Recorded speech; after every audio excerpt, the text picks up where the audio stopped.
Hi guys, I'm Christina, and these are the 10 tips that you need to get started tufting. As you can see behind me are the two latest rugs that I made. I've only made 5 so far. 3 of them have been successful. This is one of them, and we'll talk about it soon. So first and foremost, you want to watch a video that explains how to build your frame. I watched a YouTube video from I Make Rugs, which is the channel that got me started on making rugs in the first place from TikTok. I used his video on how to build the frame. Everything was purchased at Home Depot. Anyway, so tip number 1, you want to use all 4 carpet tacks. I think the instructions on it said to use 2 or whatever. Use all 4. The packet from Home Depot comes with 3, so you're gonna have to buy 2 of them. Each packet of the carpet tack is under $4, so it's not a big deal. When you install the carpet tack on the frame, you want to make sure that these needles are sticking outward, not inward. When they stick outward, it's a lot easier for the fabric to latch on and hold tight. That's very important. Number 2, you want to buy some clamps. Buy them at Home Depot. They're really good quality there. You're gonna need the clamps for additional support for your fabric. The fabric needs to be on there pretty tight, or else your gun is gonna completely shred through it. Trust me, it's happened. It's horrifying and little. Number 3 is clean your rug gun. You want to use WD-40. Buy a brush or assign one of your brushes, like a little mop head brush like this one. I donated this for my paintings for this purpose. And just clean your rug gun before and after. So much of the fibers get stuck in here, and anything can stop this gun from working. So just make sure to clean it thoroughly. Buy one of those sprays from Target or Walmart by the game aisle that just blow air out, and it'll help you clean this much faster. I have a compressor for my airbrush gun, so that's what I use, so I don't have to buy the can. But the cans you can buy anywhere. So yeah, clean it, airbrush it, and you'll be good. If you do not do that, so the buildup can ruin your scissors. It could cause them to get stuck. It could cause them to lose, I don't know, their sharpness, and your gun can get like stuck. This actually popped out on me once, so make sure you tighten it. Make sure that it's tightened every time. Give it a little. Actually, it was this one that fell. But anyway, tighten this. Make sure it's tightened every day.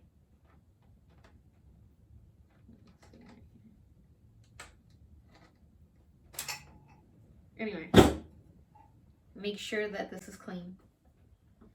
When you are tufting, you're obviously going to hold it like this, but the key to successful tufting is pressure and constant movement. So you're going to push it in, make sure that the gun like sticks through the monk cloth, and then move.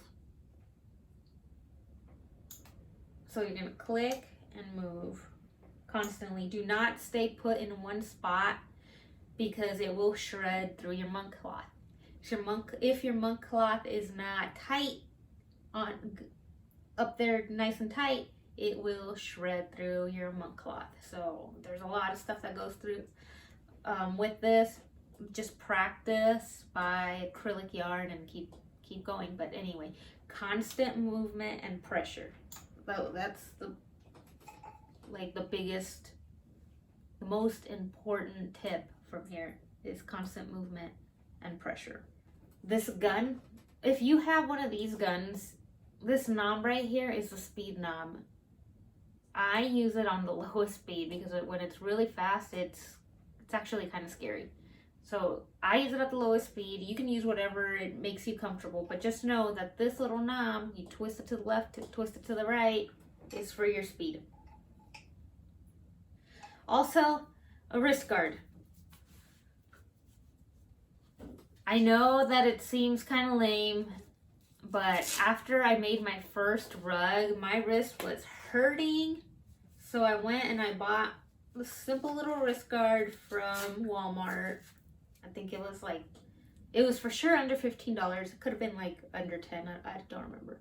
But you're gonna need it for tufting because this gun, although it doesn't seem heavy, after a few hours of just the same movement and just being stuck in the same place, your wrist is gonna hurt. You're gonna need it. Buy one. Also, I want you to know that you can also save some of this because there's going to be a lot left over from when you cut the rugs out.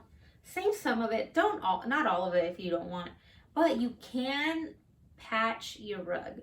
So when you're first starting, and I think it's inevitable that you might shred through the monk cloth, and you don't want to just throw it away because of that. You're going to want to keep practicing.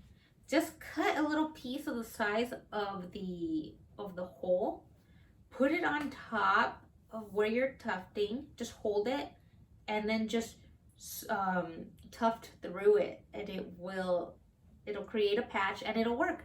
This rug right here, this was my first successful rug, and I had to patch it once. You can't really tell from the back, but from the front, right here is where I had to patch it, and you can see all this extra monk cloth that's kind of like going through it. That's because of the patch. Adhesive, you want to use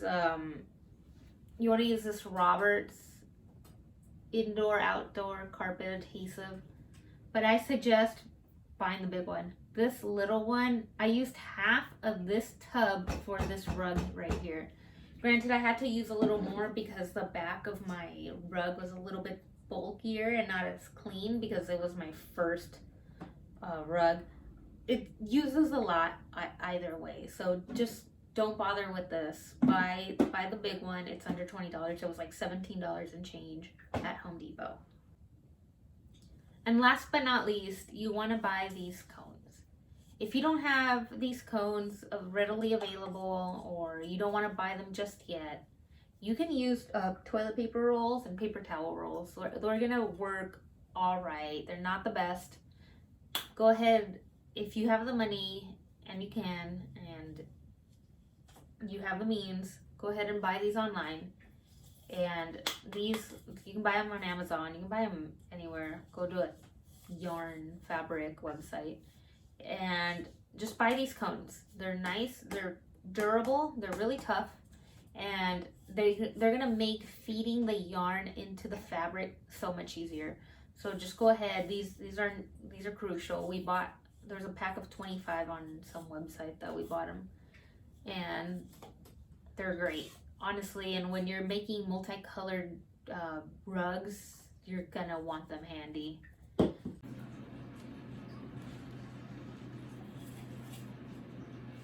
You're gonna want to put your string, you're gonna hold it here and then just start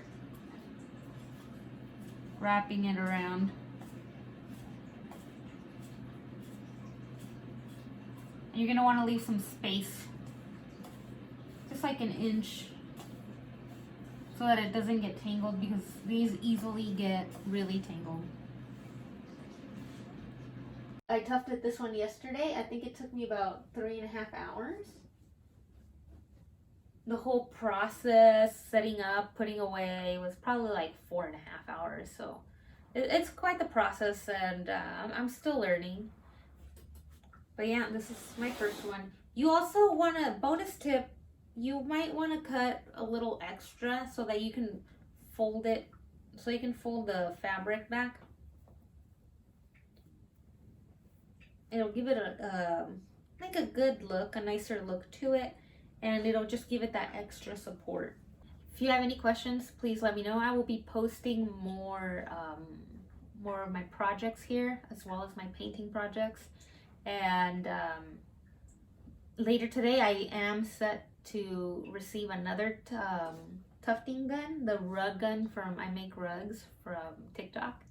So I'm really excited. I'm going to make a full review video for that as well. Thank you for watching. Like, subscribe, check out my social media, and keep tufting. Thank you guys.